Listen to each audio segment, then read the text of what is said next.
जब भारत अपना बिखरा था तब चंद्रगुप्त ने अखंड किया, फिर अपनी कलम के दम पे उसे भीमराव ने बुलंद किया। जब भारत अपना बिखरा था तब चंद्रगुप्त ने अखंड किया, फिर अपनी कलम के दम पे उसे भीमराव ने बुलंद किया। उस देश के कुर्सी पे अब तो ऐसा ठग है बैठा, उस देश के कुर्सी पे अब तो ऐसा ठग है बैठा, जो देश को ऐसे बेच रहा कि नाम पड़ा विक्रेता।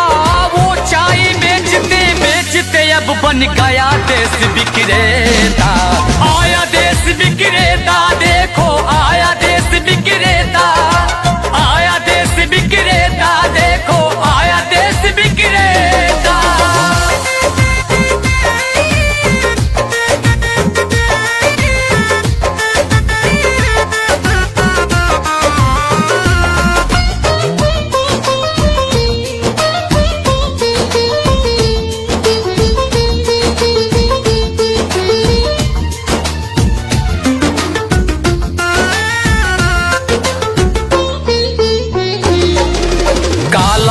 लाऊंगा कह के भारत का कोष भी साफ किया, श्रमिकों को भूखे मार रहा, धनिकों का कर्ज भी माफ किया। काला धन लाऊंगा कह के भारत का कोष भी साफ किया, श्रमिकों को भूखे मार रहा, धनिकों का कर्ज भी माफ किया, धनिकों का कर्ज भी माफ किया, धनिकों का कर्ज भी माफ किया।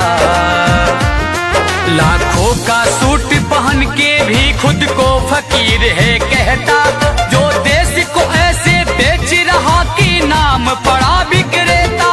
वो चाय बेचते बेचते अब बन गया देश विक्रेता। आया देश विक्रेता, देखो आया देश विक्रेता, आया देश विक्रेता, देखो आया देश विक्रेता।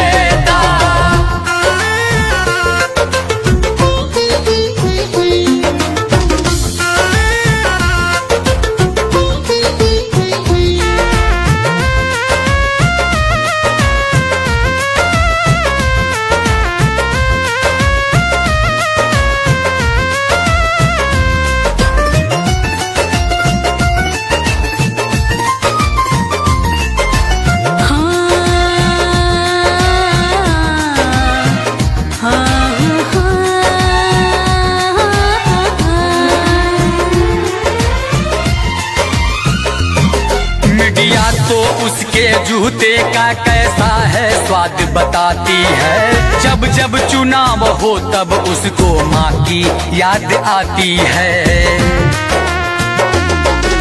मीडिया तो उसके जूते का कैसा है स्वाद बताती है, जब जब चुनाव हो तब उसको माँ की याद आती है, माँ की याद आती है, माँ की याद आती है।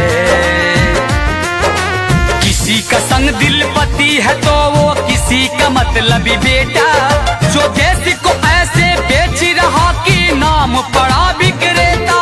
वो चाय बेचते बेचते अब बन गया देश विक्रेता।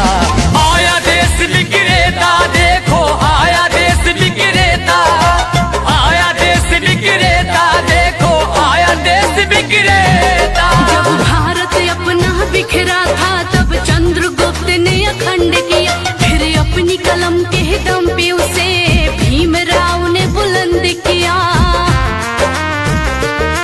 उस देश के कुर्सी पे अब तो ऐसा ठग है बैठा, उस देश के कुर्सी पे अब तो ऐसा ठग है बैठा, जो देश को ऐसे बेच रहा कि नाम पड़ा विक्रेता।